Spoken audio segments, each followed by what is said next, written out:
Okay.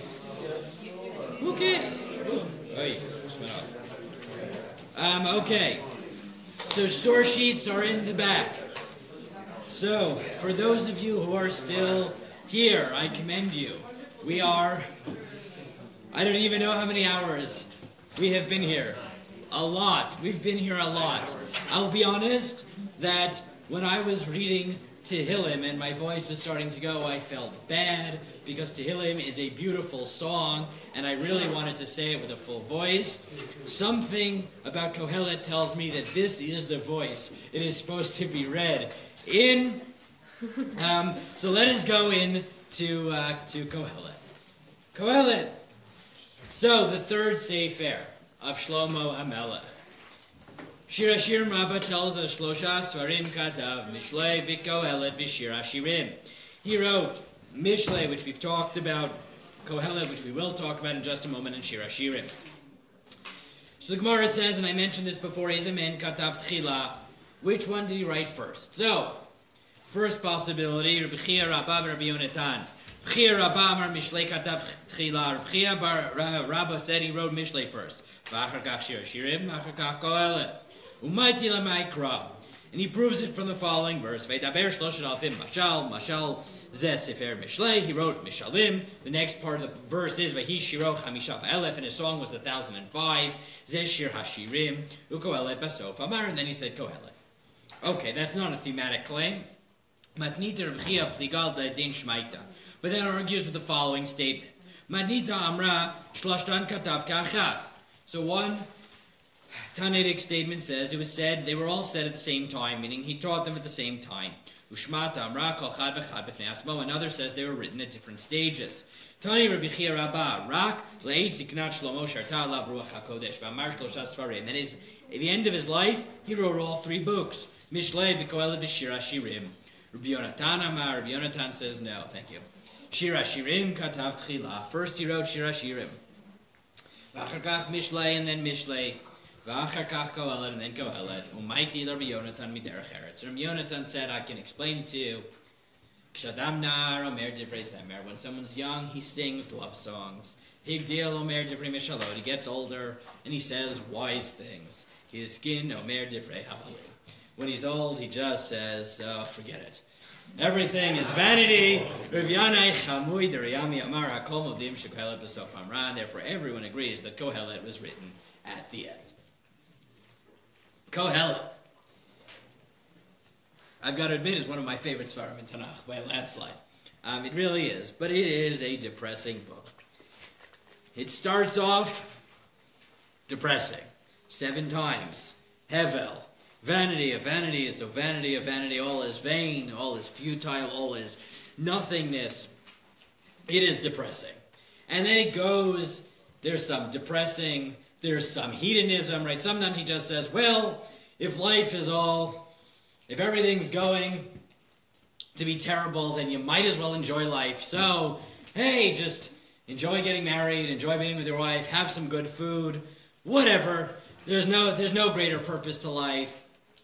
Other times he says, nah, I'm balanced. Sometimes he collects himself and he says, there's a time for this, there's a time for that, there's a time to sing, a time to dance, and a time to be sad, and a time to mourn. He goes up and down. There's no order to Kohelet. I tried. I was like, should I try to put an order in Kohelet? And if I could manage, I would be rich is probably not true, but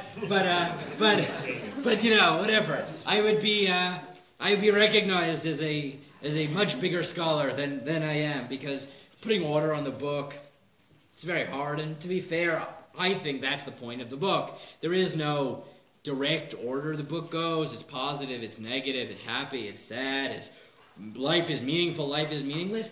This is a person who's grappling, he's struggling with the point of life. And sometimes when you're struggling, sometimes things are good and sometimes things are bad, and sometimes you think you have a point to life and sometimes you don't, and sometimes you're balanced and sometimes you despair, and sometimes you're hedonistic, and sometimes you're rational and you're controlled. And Kohelet goes up and down, and it is such a hard sefer. The Chazal, and we'll come to this in a moment, didn't want to canonize it at all. They just wanted to throw it out of Tanach and say, this just can't be. It contradicts itself. It spews heresy. It's just not a good book. It's not happening. But then they don't, because at the end there's a 2-pasuk coda that makes it all better. So they said, it's all fine. It's fine. Now academics read the book, and they say it can't be. Shlomo didn't write the last 2 psukim. It doesn't make sense. How did the same person who wrote the other 12 chapters of Kohelet write the last 2 psukim, which are so wholesome? But I want to try to understand how Chazal view this book. So let's see what Chazal were struggling with, and let's try to solve it. So Kohelet starts. Divrei Kohelet ben David, Melech Yerushalayim. These are the words of Kohelet ben David. Chazal assume is Shlomo. And he's called Kohelet because he said this publicly. He really knew how to rouse a crowd. Right? Get them all excited and happy. Havel havalim amar Kohelet. Havel havalim hakol havel. Oh, vanities of vanities, futility of futilities. So said Kohelet.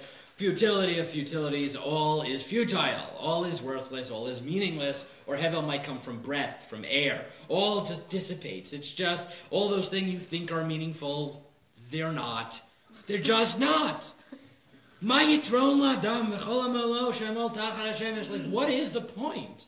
Just what is the, I'll read it more colloquially. Right? Because you don't get you don't get the feeling if you read the formal translation. What is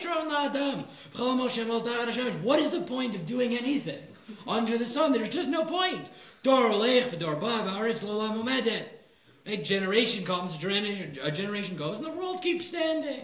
Right? We think all these exciting things have happened. The 20th century was so exciting, but we went through 2 world wars. We created new nations. We created the Soviet Union. We got rid of the Soviet Union. And in the end, Siberia is still freezing, right? Nothing ever changes. The world is just what it is. The sun shines, and then it sets. And it goes back to where it came from. The wind just goes around and around and around and around. It comes back, it goes forth, it comes back. Right? We all get excited. It's like, ooh, today is the coldest day. The coldest December 24th. I mean, it's not, but whatever, in 100 years. But that just means that 100 years ago it was this cold, right? No matter how much nothing ever changes. The rivers, they go into the sea, and the sea just doesn't fill up. Where they go, they come back. All words are just exhausting.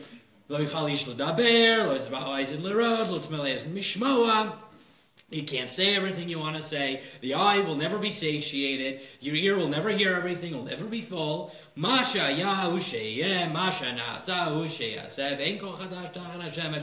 was will always be, and there is nothing new under the sun. I was a king. I was wealthy.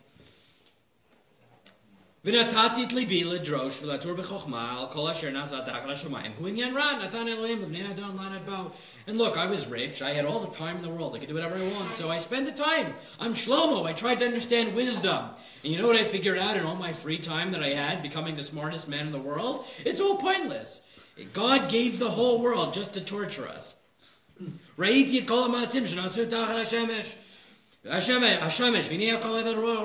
looked at everything.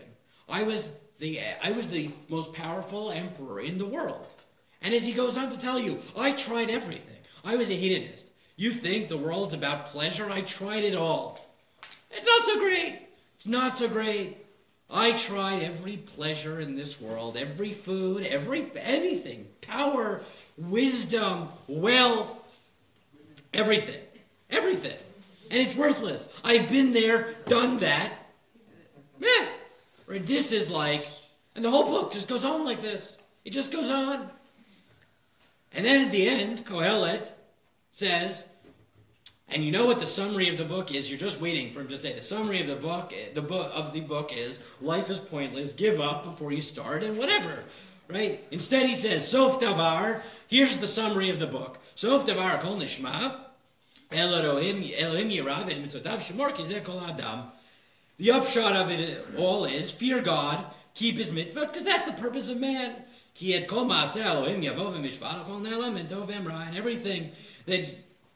everything that you do, you'll be held accountable for.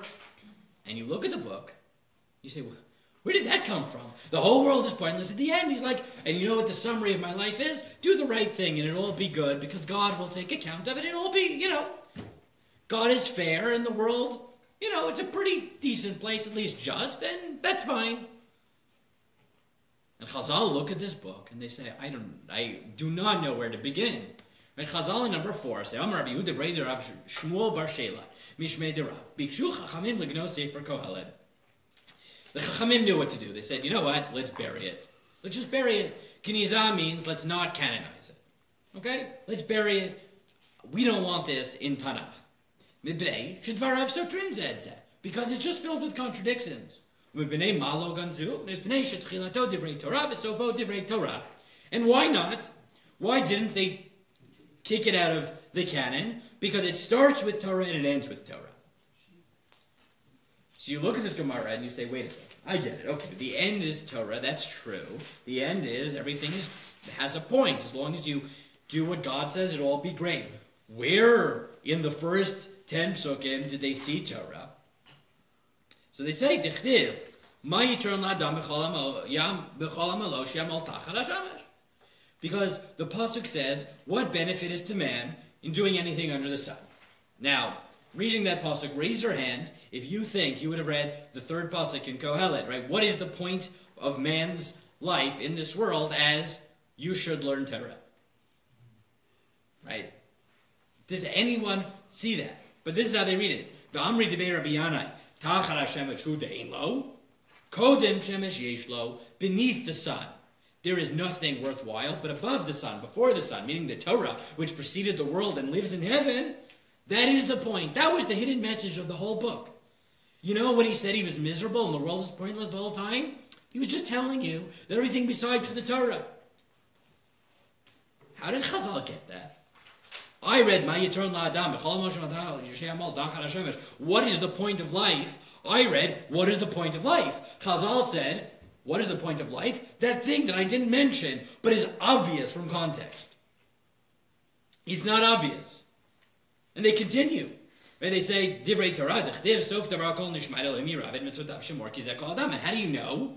Because the end tells you it's about Torah. Mai Ki Zeh Kol Adam. What does it mean? This is all of men. Amar Rabbi, Kol Am Kulo Lo Nivra El B'Shvil Zeh. The world was created for this person. V'Abba Barkana Amar Shakol Zeh Keneged Kol Olam Kulo. This person is equivalent to the whole world. Shimon ben Azai Omer, Ramri La Shimon ben Zoma Omer Lo Nivra Kol Olam Kulo El Tzava Zeh. The whole world was created to be a companion to this person. So this bothered me for a long time. It bothered me for a long time because I like Kohelet. I do. I like it with all its challenges and its contradictions and its depressing nature because you know what?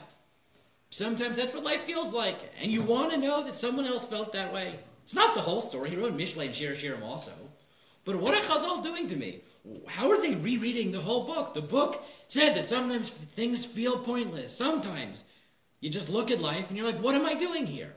Angel has a nice article where he said, Kohelet is the human perspective, right? Mishlei is good things happen to good people, bad things happen to bad people. And Kohelet is, nah. Sometimes bad things happen to good people and good things happen to bad people and life just isn't fair. And you know what? Death is the great equalizer, and it doesn't matter how good you are, in the end you're going to die, and that's it. And you know what? Sometimes life feels that way. And you can't always be Mishlei. You can't always say, no matter what it looks like, there's a point to this world. Sometimes you want to know that even Shlomo HaMelech just felt like, I don't get it. You want, as Richard Chiner said with Eicha, you want the freedom to say sometimes I just don't get it. Life is full of contradictions. And I always found that to be the beauty of Kohelet. So what are Chazal doing? And where did they get it from? So, when I took a course in YU on Kohelet, I came up with one fundamental chiddush, an earth-shattering chiddush. Earth-shattering, new idea. And my professor, who is a tremendous scholar of Tanach, Rabbi Dr. Moshe Bernstein, said this was his favorite part of my paper, was this earth-shattering Chiddush. And I'm going to tell it to you, I'm going to share with you my secret. And after I say it, you will all agree with it, I promise you. Most people who write commentaries on books have read the book through before they start. This is my Chiddush. Meaning most people don't write a commentary in a book the first time around. Does anyone disagree with what I just said? No, right? We assume that people who understand a book well enough to comment on it have read it more than once. What does that mean? Now let's tease out the implication. If you're Chazal and you've read the book twice, I mean you're now on your second time around. If you read Kohelet the first time and you read Ma Yitron La'adam B'chol Amalo She'amol Tachar HaShemesh, there's no way in the world you would say that means that this world is meaningless unless you learn Torah. But then you have a problem, because you read to the end of the book, and it says, Sof Davar Kol Nishma Elim Yirab Et Mitzvotav Shemor Ki Zeh Kol Ha'adam. And then you're stuck, because 12 chapters, Kohelet tells you the world is meaningless. And then at the end, he tells you this secret. There's purpose in the world. And you say, well, then what did he mean in the rest of the book? Meaning, he knew this. Why didn't he tell us that in chapter 1? So then you think a little bit more. And you say, well, Shlomo's the smartest man who ever lived. So you know what? Maybe he wrote a double-level book. Maybe he read a book that's meant to be read twice. Right? This is what I call the title of the shir. The point of light on second thought. Maybe this is how Chazal read it. And this is my suggestion as to how you're supposed to read Kohelet from the vantage point of Chazal. Kohelet Shlomo wants you to read the book once, not knowing what it is at the end. And he wants you to struggle as he struggled. He wants you to feel life is pointless, and things are unfair, and why do I bother? He wants you to feel that. And then he wants you to get to the end and be shocked, because Sof Davar Kol Nishma Elim Yirab Et Mitzvotav Shemor Ki Zeh Kol Ha'adam. The summary of the whole book is that there's purpose to the world. Just learn Torah. Do the right thing. And you shake your head for a moment and you say, what do you mean? If that was the key, why didn't you tell me all the way at the beginning? Why'd you let me struggle through it and feel like life is meaningful? So you go back to the beginning of the book. What? Meaningless, thank you. Why'd you tell me it was meaningless? What? Freudian slip, exactly. Right? Why'd you let me think that it was meaningless? So you go back to the beginning of the book. And you say, maybe there's another meaning. Maybe I missed it. Maybe I misunderstood you. So you try again. That sounds like everything's pointless. But then you say, well, why did Shlomo write just say, well, so you say, maybe there's a hidden meaning. So you say, maybe there are things in life that if you just dig a little bit deeper, make life meaningful. And Chazal, I think, felt that Shlomo wrote this book and wanted you to read it twice. He wants you to read it once through and feel as he did.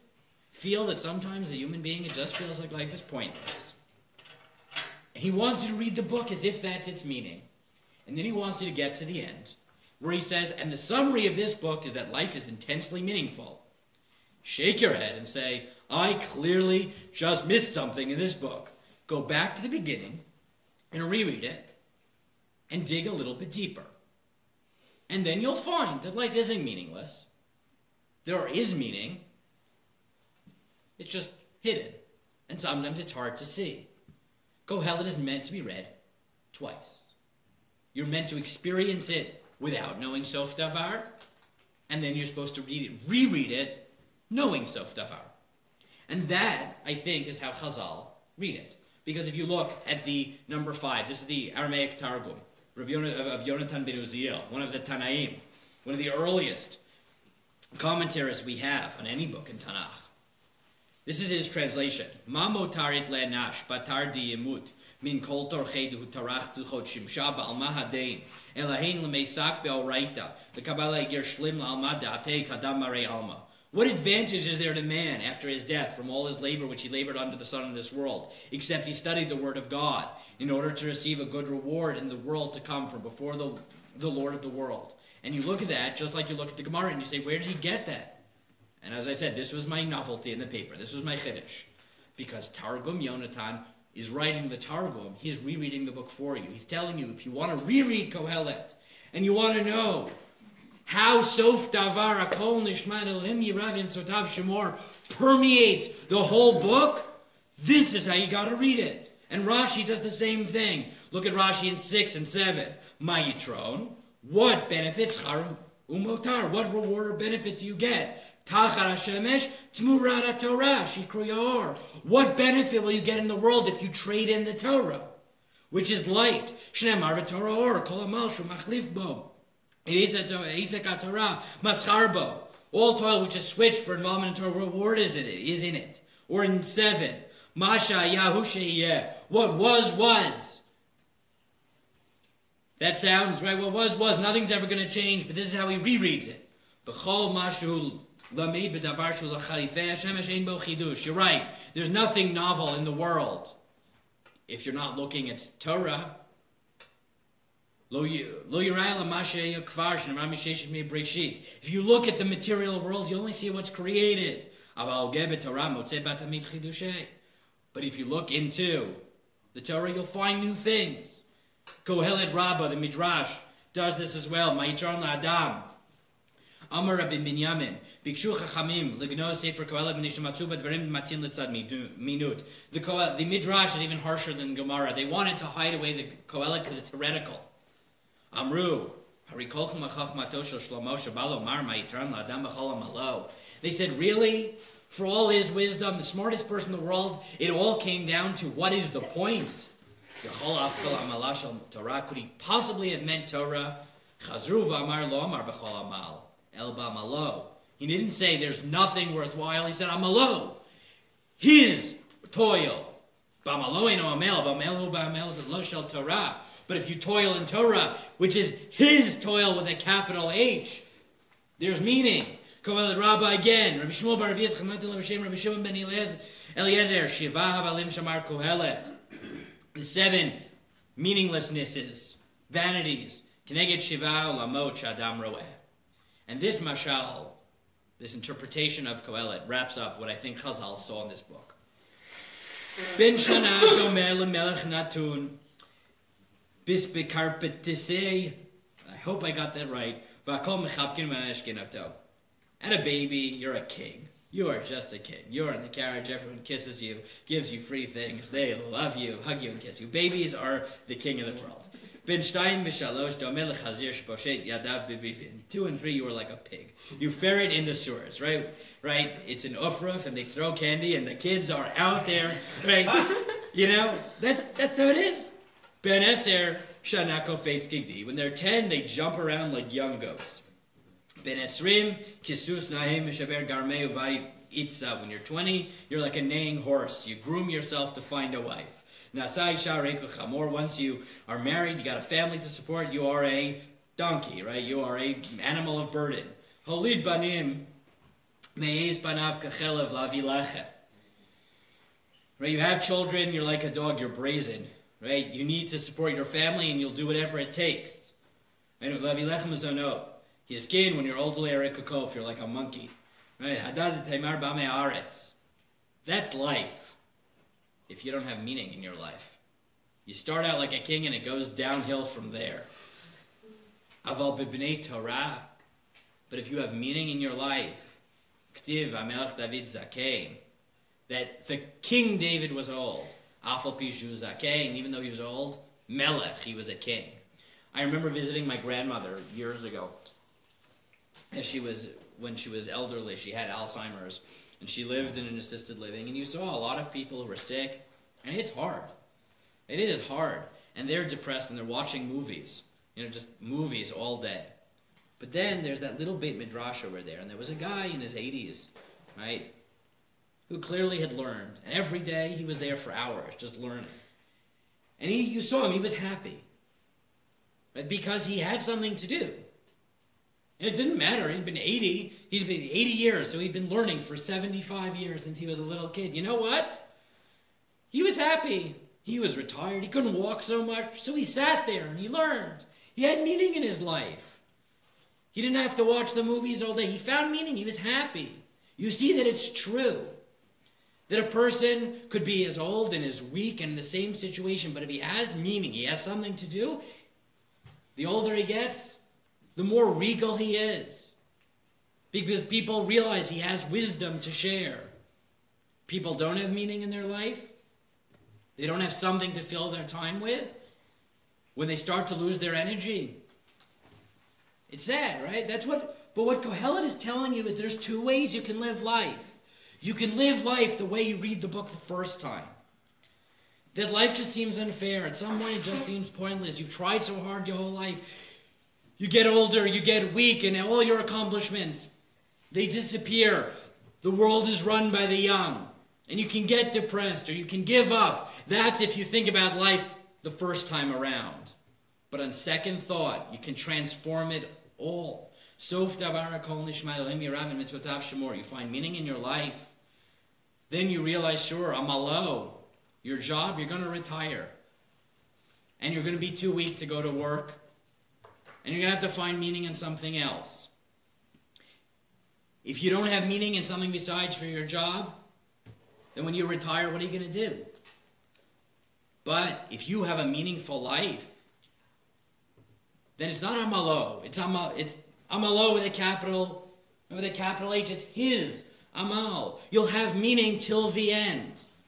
And instead of going masha yahushe, instead of the world following its natural course, instead of being old and being, as the Midrash says, a monkey, right? That it's just sad. In the end, no, you'll be a melech David Zakein. You'll be Zakein, but you'll be a melech. Because people look at you and say that your physical strength may be gone, but you've imbued your life with meaning. And therefore, Kohelet, as I called it, is the point of life on second thought. You're supposed to read it twice. You're supposed to see two visions of what the world could be. It could be what we sometimes feel it is, pointless and hard and difficult. But sometimes we can look back and say, just dig a little bit deeper. Remember that there is a point, even if it's hard to see. If you dig a little bit deeper, it's hidden there in the secondary meaning. There is point to life.